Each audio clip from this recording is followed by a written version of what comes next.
अहमद का जो हत्या हुआ है, जो मर्डर हुआ है, उस पर आपका क्या राय है? देखिए, जो जैसा करेगा वैसा भरेगा। उसने लोगों के साथ इतना बुरा किया तो सीधी सी बात है, कहीं ना कहीं तो बुरा होना ही है उसके साथ में, क्योंकि एक बात कही गई है, ऊपर वाले के घर में देर है अंधेर नहीं है। अब ये कुछ लोगों के लिए अच्छा भी साबित हो सकता है, कुछ लोगों के लिए बुरा भी, क्योंकि हर किसी की फैमिली है, तो फैमिली के लिए बहुत बुरा हुआ है, और आम जनता जो इनसे परेशान हो चुकी थी उनके लिए बहुत अच्छा है।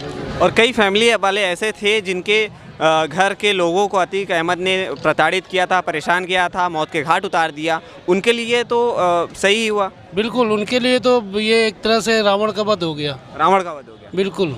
हम तो ये कहना चाहते हैं, जिस तरीके से अतीक अहमद का वध हुआ है वो तरीका गलत है। तरीका गलत है? तरीका गलत है, लेकिन वध हुआ है ये सही है। ये सही है, लेकिन तरीका गलत है। क्यों? वध पुलिस करती, शासन करता, प्रशासन करता। एक शासन और प्रशासन के सामने, योगी आदित्यनाथ जैसे मुख्यमंत्री के सामने 3 लोग आकर के पुलिस की कस्टडी में अगर किसी आदमी का मर्डर करते हैं तो ये शासन का और प्रशासन के ऊपर कालिक है। क्योंकि अगर सरकार, प्रशासन एक इंसान की अगर अपनी कस्टडी में सुरक्षा नहीं कर सकती है तो उस इंसान को, शासन को, उस प्रशासन को रखने का कोई फ़ायदा ही नहीं है। ऐसे शासन को तो सस्पेंड कर देना चाहिए, ऐसे मुख्यमंत्री को तो निलंबित कर देना चाहिए, क्योंकि उनकी कस्टडी में मौत हुई है। अगर उसको रोड पे मारा जाता तो आम जनता मार देती, कोई दिक्कत नहीं, लेकिन पुलिस की कस्टडी, वो भी एक मीडिया के सामने। अगर मैं यहाँ भाषण दे रहा हूँ और कोई आकर के अगर मेरे गोली मार दे तो इसमें क्या होगा कि मीडिया वाले भाषण दिलवा रहे तो उन्होंने गोली मरवा दी, ये कहा जाएगा। और यही हुआ उसके साथ। पुलिस क्या कर रही थी जब उसके गोली मारेगी? पुलिस क्या कर रही थी? शासन क्या कर रहा था? प्रशासन क्या कर रहा था? ये लेकिन वो 3 लोग आए, लेकिन जब उसका मर्डर हुआ तो 3 लोगों का एनकाउंटर क्यों नहीं हुआ? एक अपराधी का अंत हुआ, 3 अपराधियों का उदय हुआ। किसी का भी इनकाउंटर तब होता है जब तक वो सरेंडर नहीं किया होता है। उन्होंने तुरंत सरेंडर कर दिया, गन फेंका और सरेंडर कर दिया। इसमें वो मतलब उनका मर्डर वो नहीं हो सकता, इनकाउंटर नहीं हो सकता। गलत नहीं है, मर्डर वो उचित है, लेकिन जिस तरीके से हुआ वो तरीका गलत है।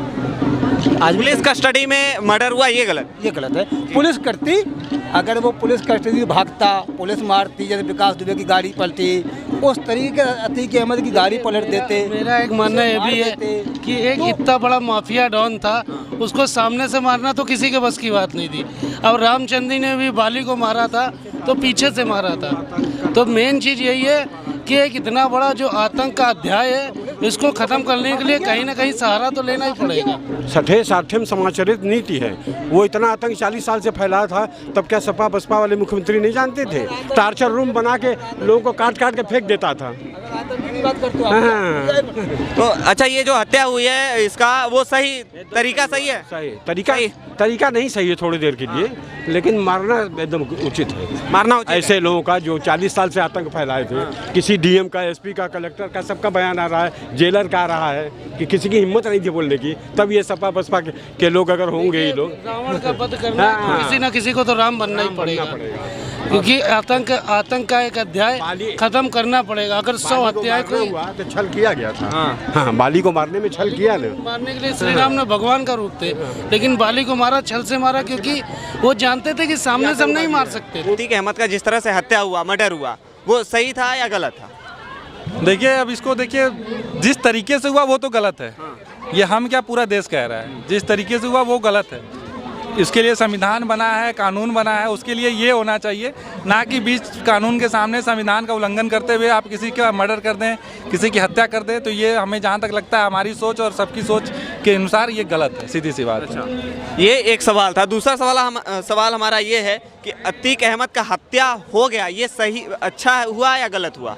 हत्या हो गया, जो अगर कोई गलत करता है तो उसका तो निर्णय होना ही है। आज कर रहे हैं, आज पाप उसका भोगे या कल भोगे, वो तो भोगना ही है आपको।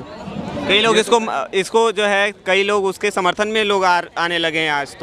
तो ये सही है क्या? समर्थन में वही आएंगे जिनको कुछ उनसे लाभ होता होगा, उनके लिए होता होगा।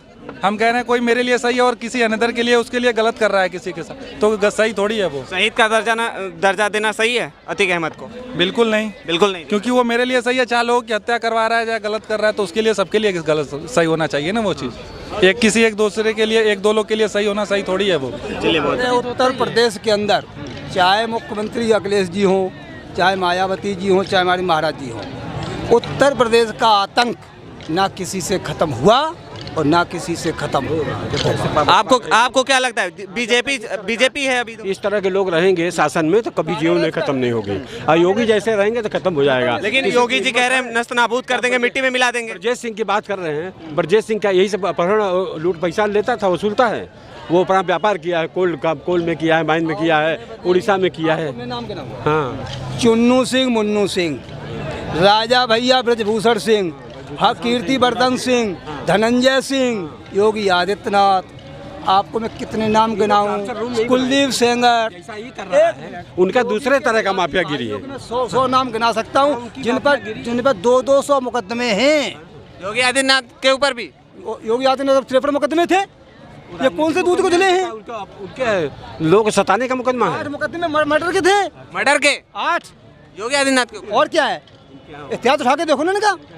हाँ, इनके बाद लिस्ट होगी, हमें तो नहीं मालूम। योगी के ऊपर कई मुकदमे थे। ये मुख्यमंत्री बनने के बाद अपने सारे मुकदमे खत्म कर दिए, दूध के धुले हो गए। ये लोग अब जाल को छोड़ दिए थे।